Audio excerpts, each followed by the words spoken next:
AITAH, for telling my husband Happy Father's Day because I felt alone today. This morning, I woke up early to order myself coffee so he could take our son to pick it up and surprise me. Then they went to the grocery store and thoughtfully picked out my favorite breakfast and came home. My husband made half of the breakfast and then asked me to make the other half. No problem. He acknowledged that he was asking me to do the work and still taking credit for the benefit of our kids' experience and memories. It was no problem until he went upstairs to go to the bathroom. And after 45 minutes, I walked upstairs to check on him, and he was asleep in our bed. He slept the entire afternoon. Later that day, I was doing the absolute mountain of dishes. My third load for the day, that's another story. And he asked me to make a grocery list. I asked if he could please make the list, because I am in the middle of doing the dishes, and further tried to coax him by using Mother's Day in a playful way. I really didn't want to drop what I was doing to look in the fridge he was already standing right in front of to tell him what we needed for dinner. He knows what the ingredients are. He could easily look himself, but he insisted I help him. I was super frustrated, so I took a deep breath, washed and dried my hands, and then opened the fridge and started telling him what we need. He could sense my frustration and called me on it. I explained that I was really hoping he could make a list himself just this once because I was in the middle of doing the dishes. I explained that when I make a grocery list, I just look at what we have and write down what we don't have, and I didn't understand why he needed my help. He started talking over me to say if I had a problem making a grocery list with him, I should just have told him.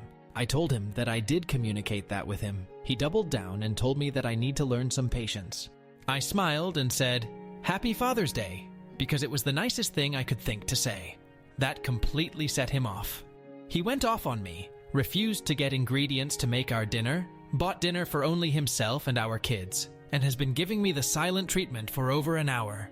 He says I went too far. AITAH, edit. No, divorce isn't the obvious answer for this specific incident.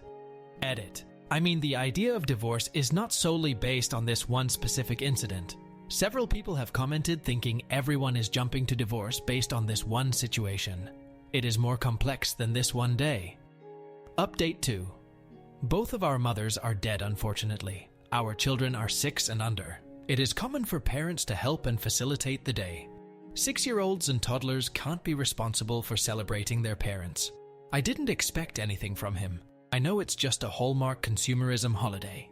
People who have commented are correct in saying that this incident is just representative of every other day, but magnified by the fact that Mother's Day was a particularly shitty day to choose to be particularly shitty. I felt like maybe I was TA for making the petty comment. I am ND, and sometimes I have trouble picking up on if I did something wrong that I maybe didn't realize was wrong to say or do. I appreciate all of the anecdotes of your strength and ability to move forward after leaving an exhausting marriage. It is inspiring. Edit/answers to your questions. Update 4. Since Sunday, I have not lifted a single finger for baby Sinclair, my internal nickname for him. Unless it directly impacts our kids, every time he requests my help or to do something for him that he can do himself, I just use my absolute sweetest voice, let him know he doesn't need my help, and I believe in his ability to complete the task himself. Then I smile and walk away. The third time I did this, he said I was making him uneasy. I could not help but to LOL, which made him announce that he felt more uneasy. I know it wasn't kind, but I calmly told him he is a pathetic human. I told him I'm sorry it has to be me, but someone in his life needs to tell him to grow the fuck up. I told him I care about him, and I love him, but I will not tolerate being treated with disrespect even one more day. He said I am abusive. The actual audacity? I spared the divorce conversation for safety and because I have said many times before I want to leave, and financially it isn't possible right now. Side note, I tried to leave last year because he was making me feel unsafe and his behavior was erratic. I went to the emergency room in a mental breakdown and told them about the abuse, which they noted in detail on my file. They asked about any plans to escape, and I told them I had it covered and answered their questions about my plan. I had been planning for our escape for a year leading up to this. They told me they had to document the reported abuse in my file. I asked them to check my chart to make sure it is not tied to his account. They looked at it in front of me and said they made sure he wasn't on my emergency contacts or attached to my chart in any way. But then guess who got an email with my chart notes detailing his abuse and my exit plan before I even got home?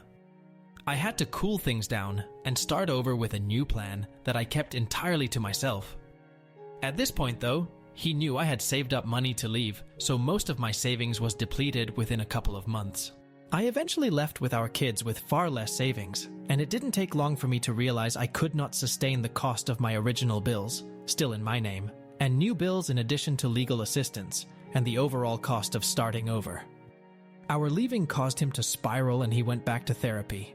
Soon after, we started to dip our toes into visiting each other, mostly because I didn't want to leave our kids with him. We stuck to outdoor public activities as a family. He has always been able to wear me down and talk me out of a divorce, and this ended up no differently. Even though I know I'm not an anomaly, I felt ashamed and like a complete failure for going back. Surprisingly, he never actually changed. End of side note. Anyway, back to present day, I began to gray rock to throw off his cycle of attempting to rope me back into the argument from the other day. I have calmly listened to him gush over his love for our family and how much he loves and appreciates me and thinks I am an amazing mom.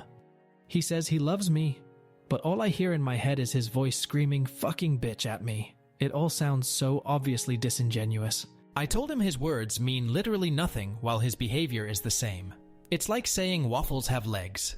It sounds unbelievable, and if I don't see it with my own eyes, I'm not believing it. I told him regardless of if in the end we stay together or not, we need to go back to therapy as a duo and separately. I told him he needs to take steps today to move forward with therapy and treating his mental health appropriately. He agreed, but no evidence of walking waffles yet. I am surprised at my ability to completely refuse to do anything he can do himself. I'm more surprised that he's actually doing the tasks himself. I have tried this before and he ultimately bullies me into doing the task. Not this time. He keeps complaining about his results in ways that are so juvenile and manipulative, always leaving the impression that if I had just done it for him, it would have been done correctly. I just smile and tell him he did a good job with the task and tell him that it sounds like he needs more practice and eventually it will become second nature. I am feeling his attempts to make me miserable, but it is rolling right off of me. At least for now. I cannot express enough how much I appreciate the support and validation here. I appreciate the married people who have shared what their day was like on Sunday and every day as a healthy couple. For those of you who have asked why I am taking to the internet with this in the first place, I have been isolated from my circle for so long my relationships no longer exist. I have limited family period and no family nearby. My mom is dead. My dad sucks. My siblings mostly suck. I have no friends. I work virtually and don't have friendships with my coworkers because we rarely socialize and have opportunities to bond. I don't have opportunities to interact with adults very often. Isn't that the beauty of the internet? Despite my logical brain, years of gaslighting along with my neurodivergence have made it sometimes feel impossible to trust my own judgment. If you are offended by me posting this and have taken the time to voice your disgust for me and my post, I just want to let you know I have processed your complaints and directed them to the correct department.